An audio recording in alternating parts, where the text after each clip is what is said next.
put it back, I promise. Check, check, check. Good morning, everybody. Come on and have a seat. Good morning, friends. It's nice to see you all here today. Good morning to everybody joining us on the live stream this morning as well. My name is Alex Kolaitzi. I am the Director of Music here at the Unitarian Universalist Congregation of Miami. Everybody joining us on the live stream today, please feel free to grab a candle or a chalice that you can light with us when we light the chalice a little later in our service. I will let everybody come in and grab a seat. Our first hymn today is in the gray hymnal, number 188, Come, Come, Whoever You Are. We will sing it through 3 times. The words will be projected over my shoulder, as always. Please feel free to stand, embody your spirit, and join in the singing.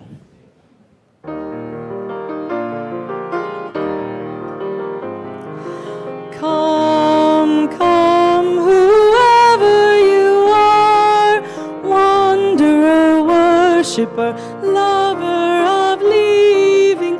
Ours is no caravan of despair. Come, yet again come. Come, come, whoever you are, wanderer, worshiper, lover of leaving. Ours is no caravan of despair. Come, yet again come. Come, come, whoever you are, wanderer, worshiper, lover of leaving. Ours is no caravan of despair. Come, yet again come.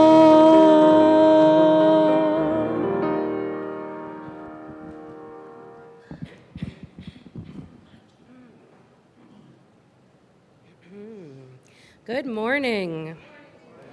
My voice, sorry. Good morning, good morning. Welcome to our multi-platform space here at the Unitarian Universalist Congregation of Miami, or as we affectionately call it, UU Miami. As a member of the Unitarian Universalist Association, or UUA, we bring a liberal religious voice to the great city of Miami.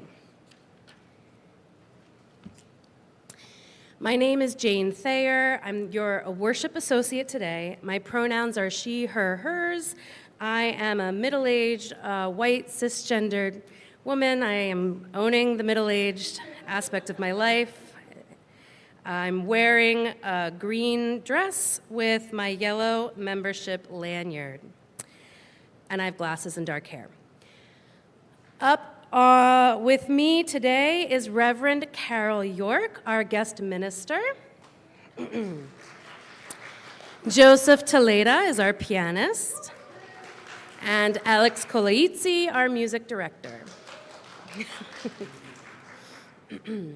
UU Miami wants to acknowledge that we gather on the traditional land of the Tequesta, Seminole, and Miccosukee people, and we honor with gratitude the land itself and the people who have stewarded it throughout the generations.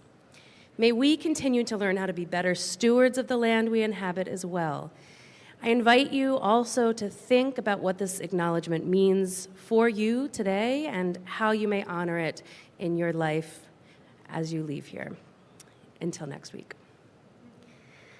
UU Miami is a community of brave, curious, and compassionate thinkers and doers. We invite you to learn more about us. You can go to our Facebook, Instagram, LinkedIn, or web pages. Please follow, please like, and join us online. Or you can call or email with our minister, Reverend Tom, at minister@uumiami.org for more information. And if you've attended our services a few times, consider becoming a member of the congregation. Reverend Tom, or other members here would love to talk to you about membership. Now, please join me in saying our covenant together. We are an open, welcoming community who embodies respect, kindness, compassion, and curiosity. We foster a safe space that invites others to express their authentic, creative selves and unique ideas. We build relationships with one another by listening deeply with understanding and respect. We make a positive difference in our community using our combined time, talents, and treasure. We are committed to embracing learning, growth, and change.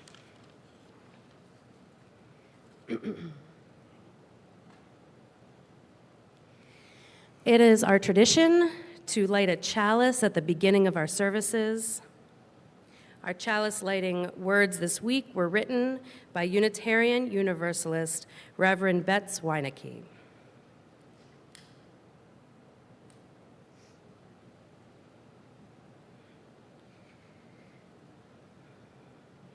May this flame, symbol of transformation since time began, fire our curiosity, strengthen our wills, and sustain our courage as we seek what is good within and around us.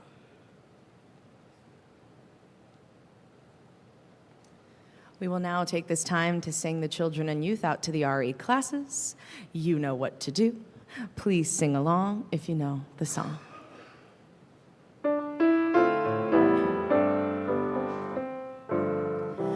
May your mind be open to new learning. May your lips bring truth into the world. May your heart know love and your hands do the work of justice as you go your way in peace. As you go your way in peace.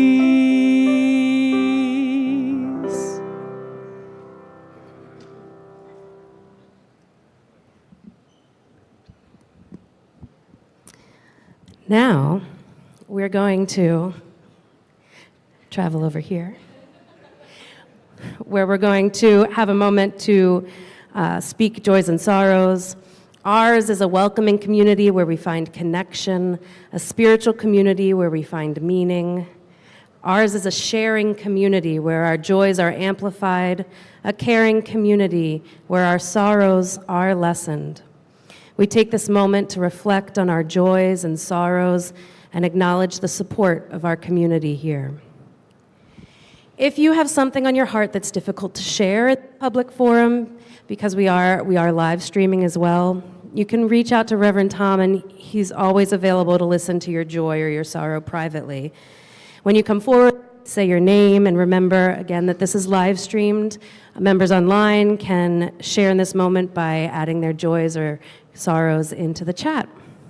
Please feel free.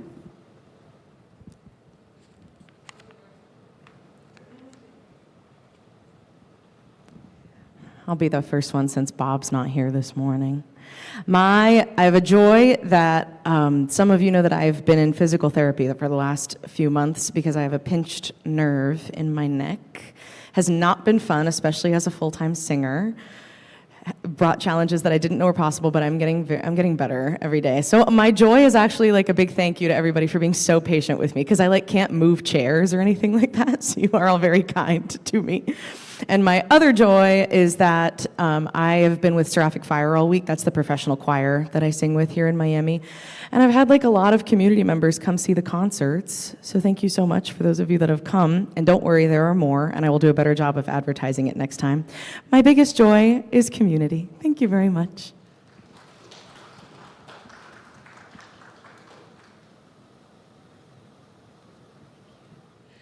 Good morning, friends. I'm Christine Hughes-Pontier. I have been a member for, I think it's about 8 years now. I've been on the board for the last few years. I just wanted to name that I appreciate all of you. Even when we are faced with some challenging situations, we always band together, we help one another, and we are stronger together, people. So we can get through anything.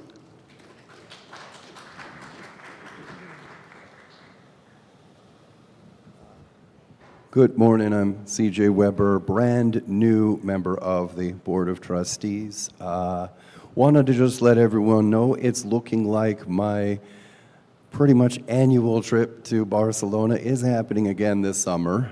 I'm meant to know more details before the weekend is over, so maybe by tomorrow I'll actually know what's up. Just wanted to share that with you because I'm definitely, as always, in a position where the extra money is appreciated. So thank you all. May we share in the joys and concerns spoken today, as well as those we hold in silence in our hearts.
Good morning.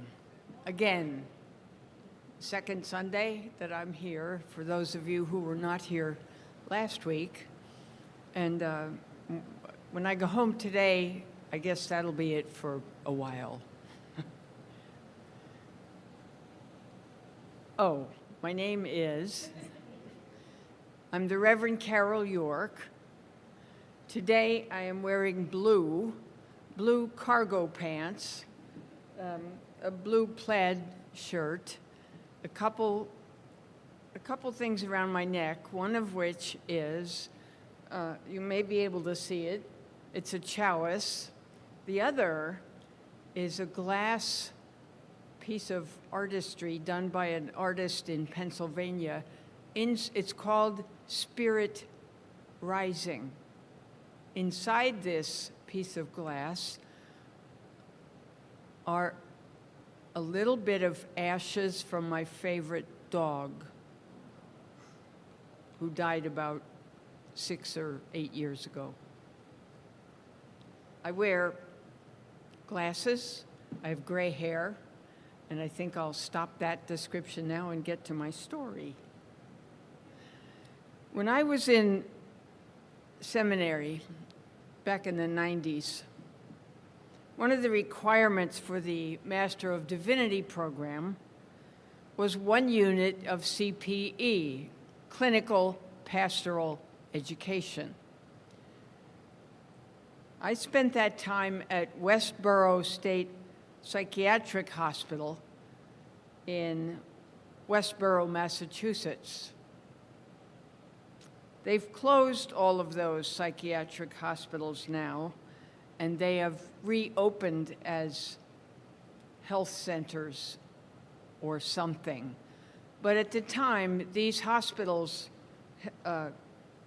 treated people with severe mental illness. I did my 1 unit of CPE there. As I was observing early on, the director of the program, whose name was John, was facilitating a group. He encouraged the participants, who were of varying ability and awareness, to ask questions what can I answer for you? What can we talk about today? What questions are on your mind? I will never forget this one. If God is love, why doesn't he come and get us out of this hell?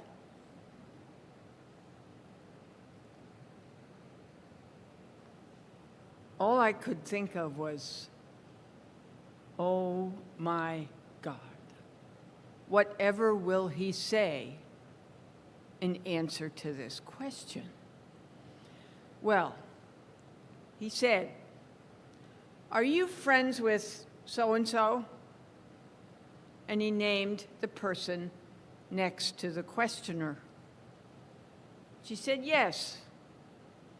And so, John said, you help each other out when you need things, when you need a little bit of help, right? She said, yes. He said, well, you have a connection. You have a connection with your friend. That's where God is. In your friendship and your connection with each other. Now, give that word God a name that suits you. But that's where God is. That's where God lives, when God is at home. Where the Spirit lives, in ourselves and in our connections with each other. Pay attention to those connections with each other here in this holy space. This ends the reading today.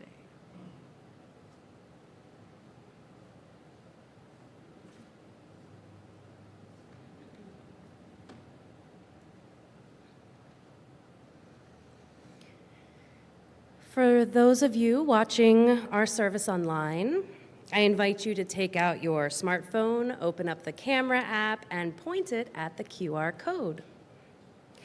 It will open to the UU Miami donation page, or you can go to uumiami.org and click the donate button.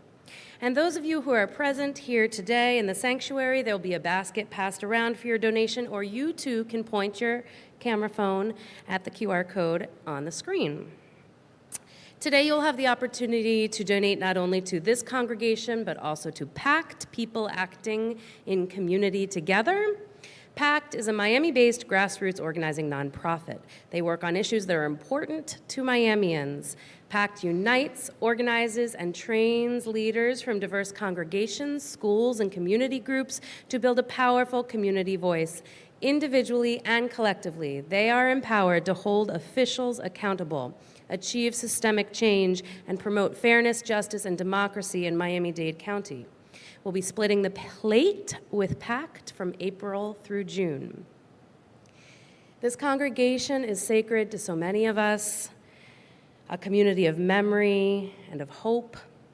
Let there be an offering to sustain and strengthen this place and the work we do in the world, for now we are the keepers of the dream.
Let us join together in a spirit of meditation. So rest for a moment. Take several deep breaths in and out, calling your own attention to this space. Attention. Pay attention. Pay attention to where you are right now. I mean, where you are. Where you are. And where you are. You are here in this community, in this sanctuary, in this state, in this country, on this beautiful blue planet, whirling through that tailspin of a galaxy. You are unique. You are made of cells and hormones. You are a mix of thoughts, emotions, values. You are the inheritors of your parents' and ancestors' dreaming. You are part of the human inhabitants on this earth. You are. You exist. You are breathing. You are still. You are connected. You are present. You have a holy spark inside you. You are here now. You are paying attention. Blessed be. And amen.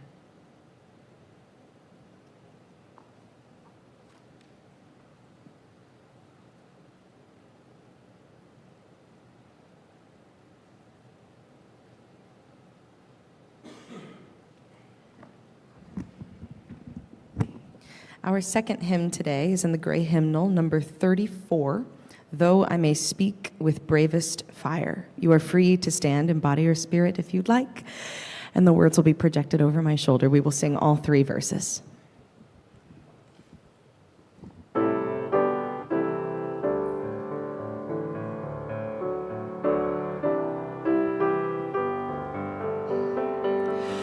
Though I may speak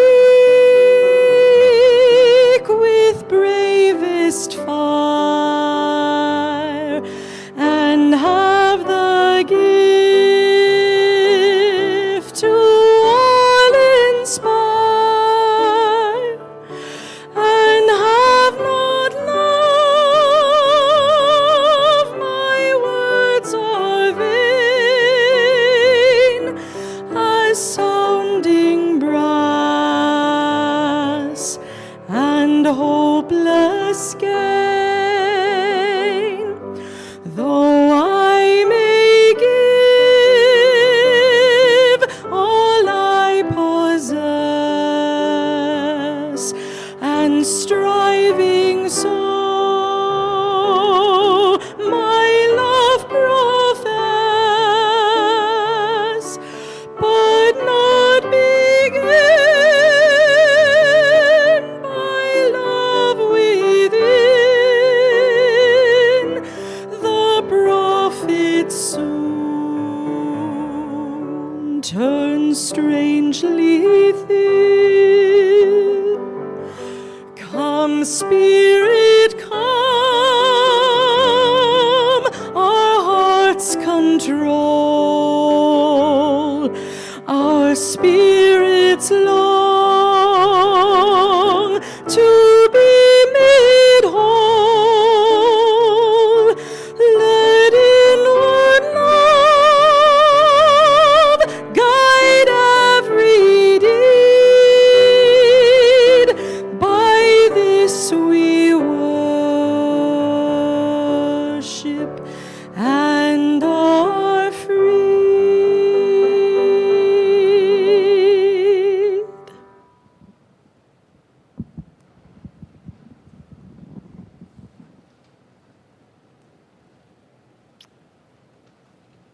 First of all, I want to acknowledge the fact that we're in the middle of Passover.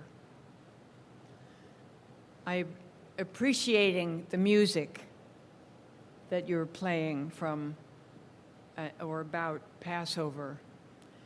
I wrestled with this when your minister, Reverend Tom, told me that last week was Earth Day and today is Passover. I wrestled with this for a long time. And because of what's going on in the world, and because I am not Jewish,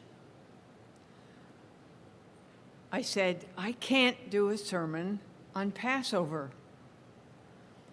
I hope that those of you who are Jewish or who are part of families who are Jewish and who celebrate, I wish you a good Passover, a Seder meal, and although that happened during the week, didn't it? But I just couldn't do it.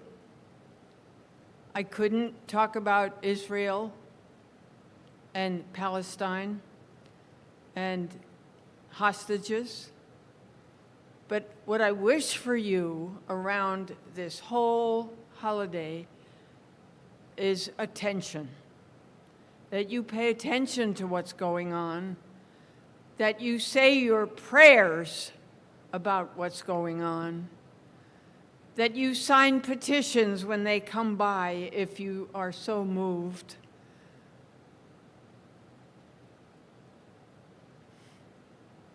And that we share love at the time of this holiday and for all the people who have suffered and are suffering still.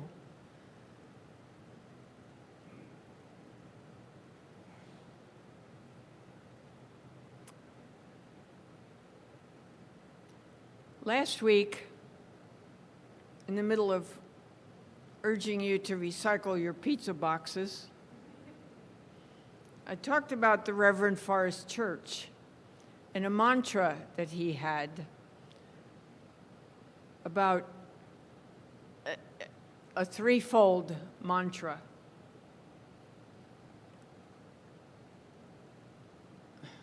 Want what you have, do what you can, be who you are. Last week I talked about do what you can in terms of recycling, in terms of saving the earth. You can only do so much, but do it. Do what you can. Today I want to give you a little bit more about Forest Church. I told you, and I'll repeat this for those of you who didn't hear this last week. He was a minister in All Souls Church and UU Church in New York City for 30 years. He died in 2009 after a 3-year battle with esophageal cancer. Some words about him from other people were these upon his death.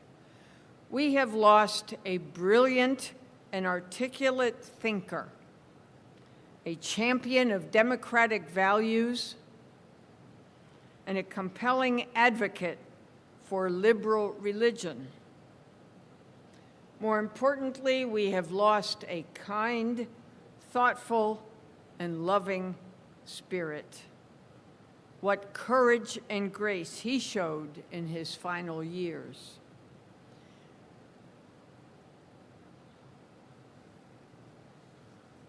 When church urges us to want what we have, he is not telling us to settle, but he's reminding us that even when things look grim, there is much to be thankful for. And the second part of that, to do what we can, is to recognize both our own power and our own limitations. He writes that doing what you can means doing all you can. No more, no less. It's not just mucking by, but it's not trying to do more than you can do either. Not stretching yourself out so far that you can't help but force a failure. When we do what we can, we seek to achieve the significant goals that lie within our power, and while we may risk failure, we don't set ourselves up for certain defeat.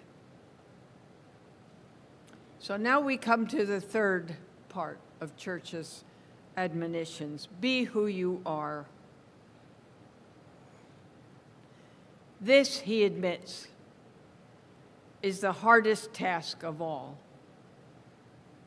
Simply put, he tells us to be who you are is not to fake your existence. He writes that each of us is unique, with unique flaws and unique gifts. The world doesn't owe us a living. We owe the world a living, our very own. In his book, Love and Death, he tells of the opportunity that he had as the son of United States Senator Frank Church to enter politics while he was still working on his doctorate in theology. After running his father's presidential primary campaign in Nebraska, the son was ready to jump into the father's footsteps and run for public office himself. Fortunately, he listened to his father's advice to live his own life, not the life his father had led. And in doing so, writes the younger Church, I found my calling. I answered a call that was mine, not someone else's. He goes on to tell us to envy another's skills, looks, or gifts, rather than embracing your own nature and call, is to fail in two respects. In trying unsuccessfully to be who we aren't, we fail to become who we are.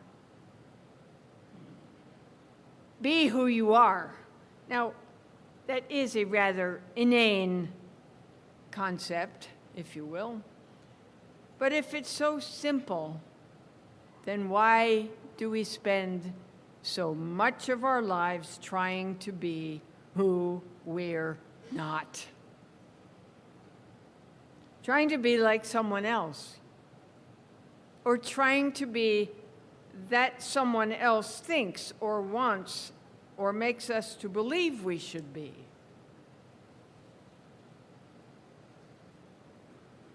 You remember May Sarton, the poet? She writes, "Now I have become myself. It's taken time, many years and places. I have been dissolved and shaken, worn other people's faces.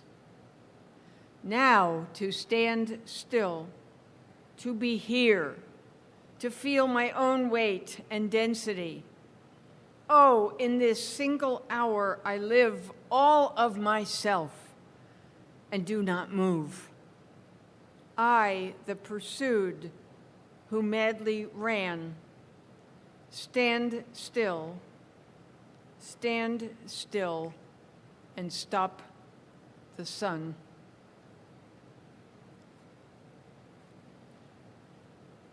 To be who we are and who we were born to be is no easy task. ask any member of the LGBTQ plus community, tell me your life story. How did you stop playing follow the leader? From a very early age, we are wired to be like rather than simply be. For some of us, the message was explicit. And this is not limited to the LGBTQ plus community, not by any stretch. Why can't you be more like your brother, sister, cousin, aunt and uncle, mother and father, fill in the blank? For me, it was, why can't you be like me, said my mother in so many ways to me. I was the firstborn with so many expectations. And later, it was my younger sister, and there were only two of us. It was my younger sister who was held up to me as an example. She, who was like my mother. So she was held up to me as the example of what I should be doing. Sometimes those influences that exert their power are more subtle than, say,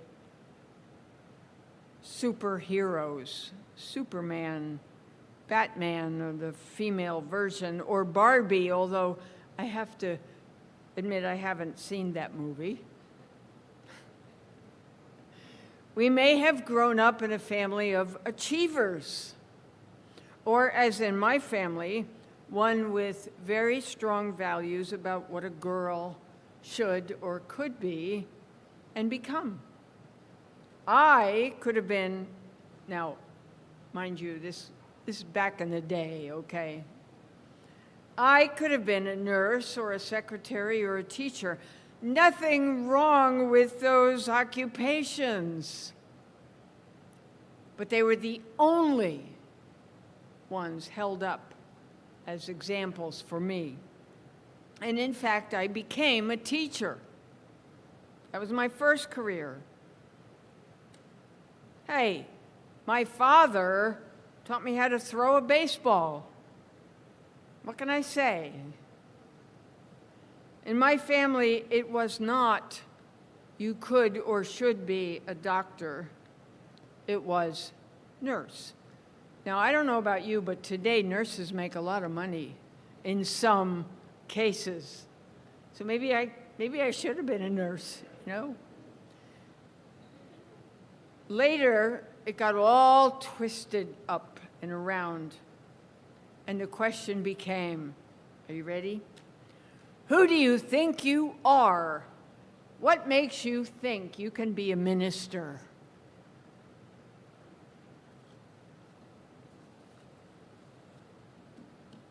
I count among milestones in my life a breakfast at Burger King with my mother and father. And I said to especially her, if you want to have a relationship with me, you will have to acknowledge my existence. So I was finally able to draw the line in the sand and become who I was. Am. The forces that dictate against being who we are powerful and many. To be who we are can be the swimming upstream against a very strong current of expectations and what I'll call the tyranny of the shoulds.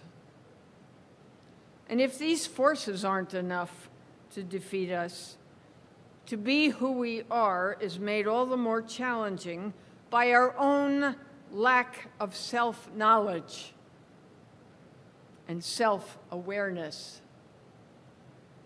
Perhaps the greatest challenge to living in DeForest Church's mandate to be who you are is discovering just who and what that is.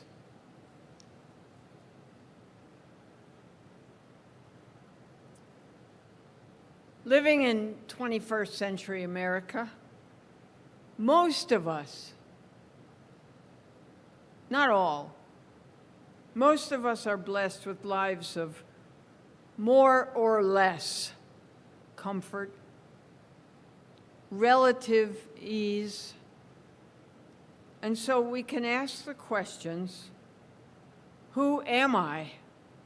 And what do I want to be when I grow up? Many of us spend years of our lives and thousands of our dollars in therapy to discover the answers to those questions. And in finding them, some of us do follow our bliss, in Joseph Campbell's words, while others, constrained by factors such as fear, family, or finances, remain living a life that is not our own until our days run out. In his book, Let Your Life Speak, author and educator Parker Palmer tells of his journey of discovering his true self. He calls the true self the self planted in us by the God who made us in God's own image, the self that wants nothing more or less than for us to be who we were created to be. To embark on the journey to discover this God-given self takes courage and commitment. It's risky business. It requires us to shed the masks and the costumes that populate our closets, all of our closets, to strip down to our naked selves and to take a close look in the mirror where we are called to see ourselves, and perhaps more challenging yet, to claim ourselves, warts and all. Parker Palmer puts it this way: I know myself to be a person of weakness and strength, liability and giftedness, darkness and light. I now know that to be whole means to reject none of it, but to embrace all of it. Embracing one's wholeness, he writes, makes life more demanding, because once you do that, you must live your whole life. You must, in Forrest Church's words, be who you are.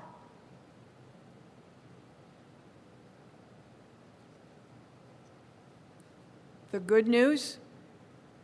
It's never too late.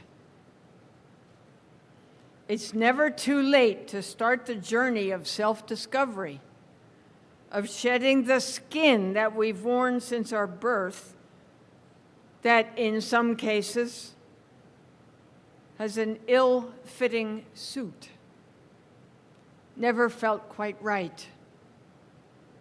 May Sarton is testament to this fact.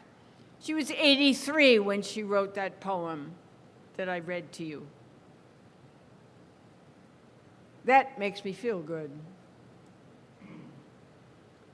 To be who we are is to offer to the world the greatest gift we can give. To invest our lives and all that we do with sincerity, with authenticity, and deep commitment leads us into relationships with other authentic selves. This, to me, is one of the best things about Unitarian Universalism. The emphasis that we place on interconnectedness. And we can do that. In entering into those relationships which are sacred, sacred, sacred. We cannot help but bring our collective power to bear against the forces of injustice and hatred and oppression. Our collective wholeness will, by definition, heal the world. We need each other right here, right now.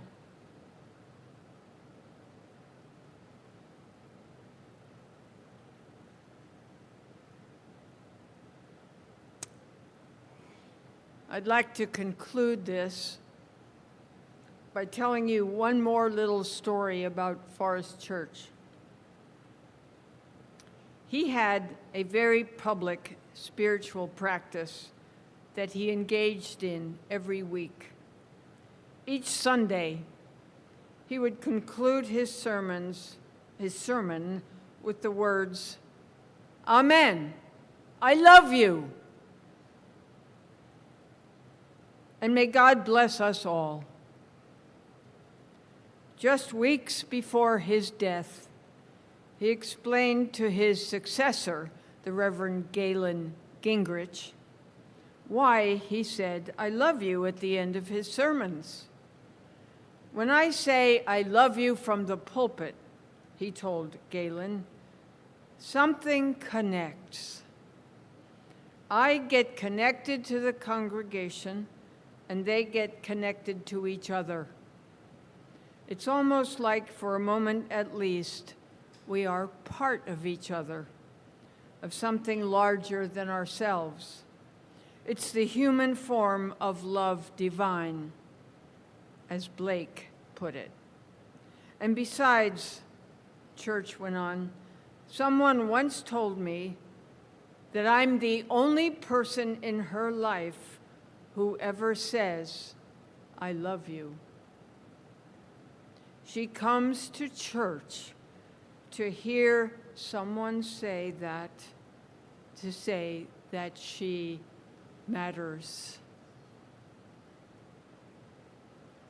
We all yearn to be told that we matter, that our true selves are worthy of love and capable of loving.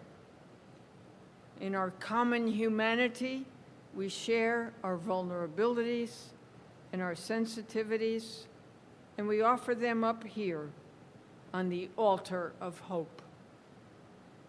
I hope today that we may each find it within us, each and every day, to want what we have, to do what we can, and to be who we are. Amen. I love you. May it be so.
Our closing hymn today is in the gray hymnal, number 354.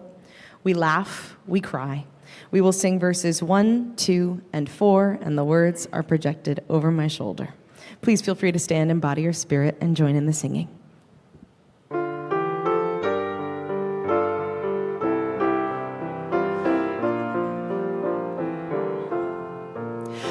We laugh, we cry, we live, we die, we dance, we sing our song. We need to feel there's something here to which we can belong. We need to feel the freedom just to have some time alone. But most of all, we need close friends we can call our very own.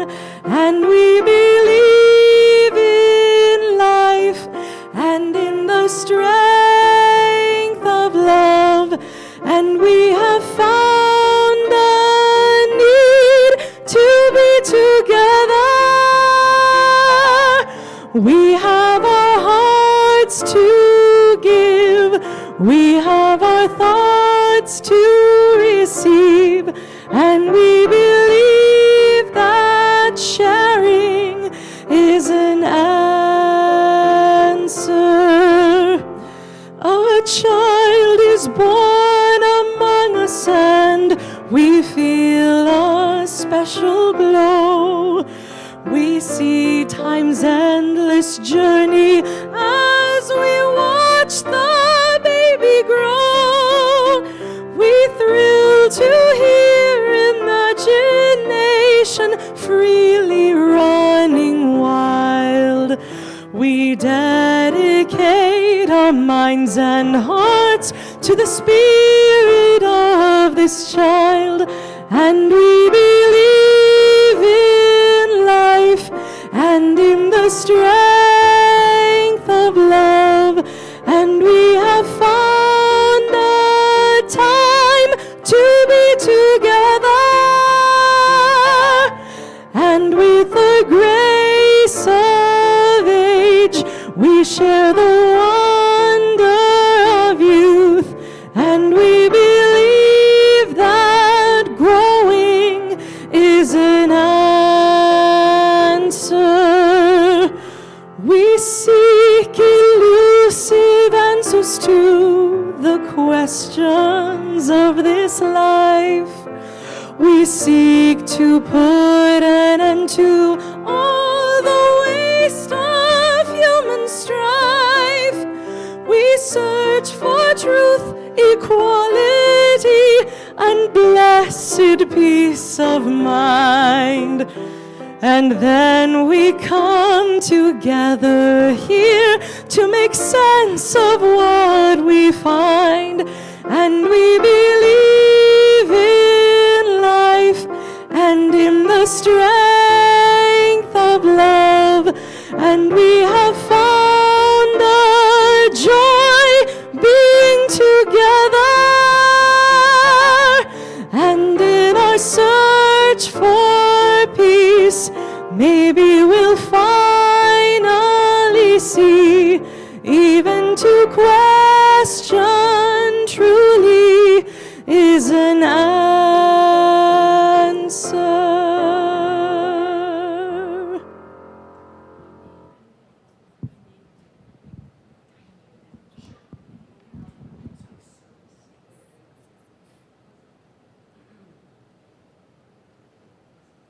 I forgot to give Reverend Peter Friedrichs credit again for his sending me to the story about Forest Church.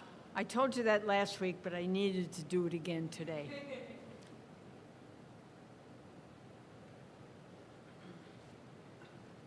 Now for a moment of announcements and gratitude. I want to say thank you to all of the professional staff who run and volunteer and manage our church and its building. Thank you to our church board. Thank you to our committees. A reminder that there's room on the committees for everyone to join. including the board.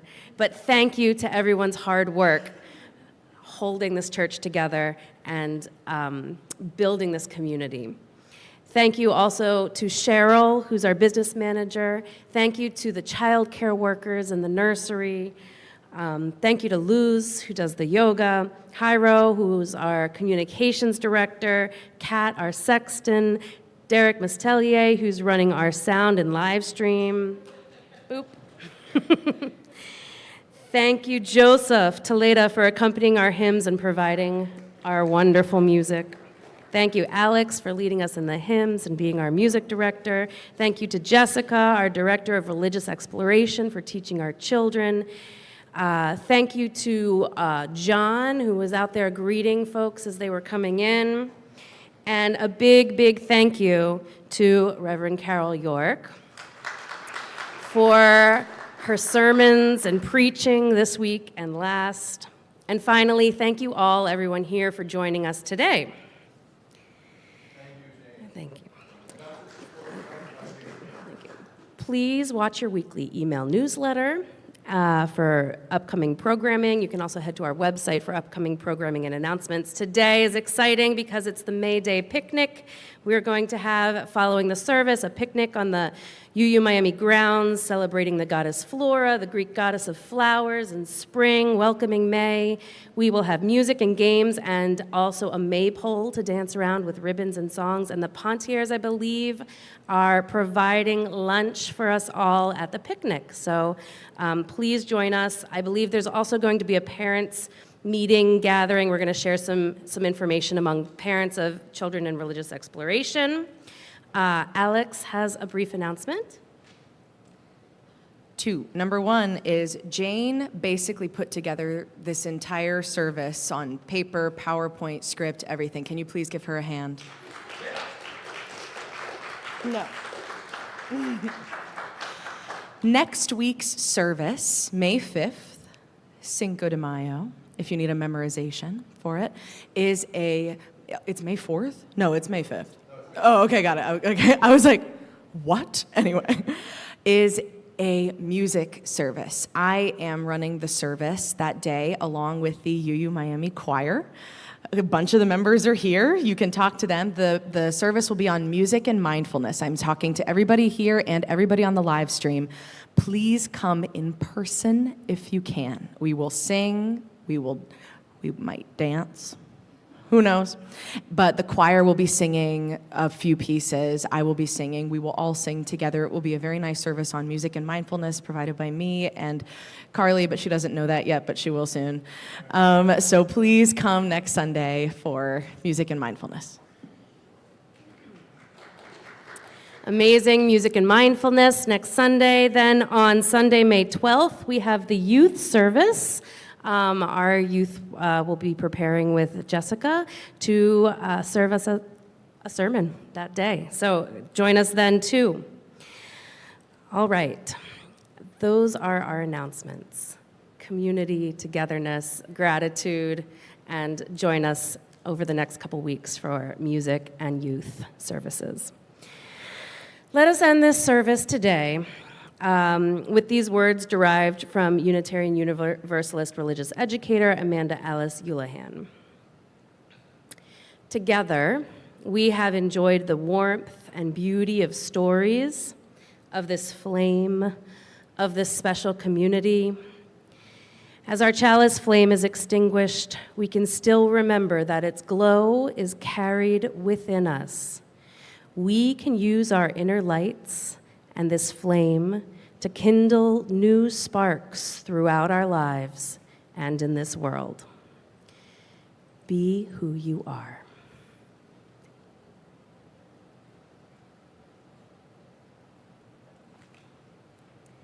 And finally, as we exit today, please stand up. Let's greet each other. See the faces and shake the hands of the people who are here in your community, and then let's go have a picnic. Thank you all.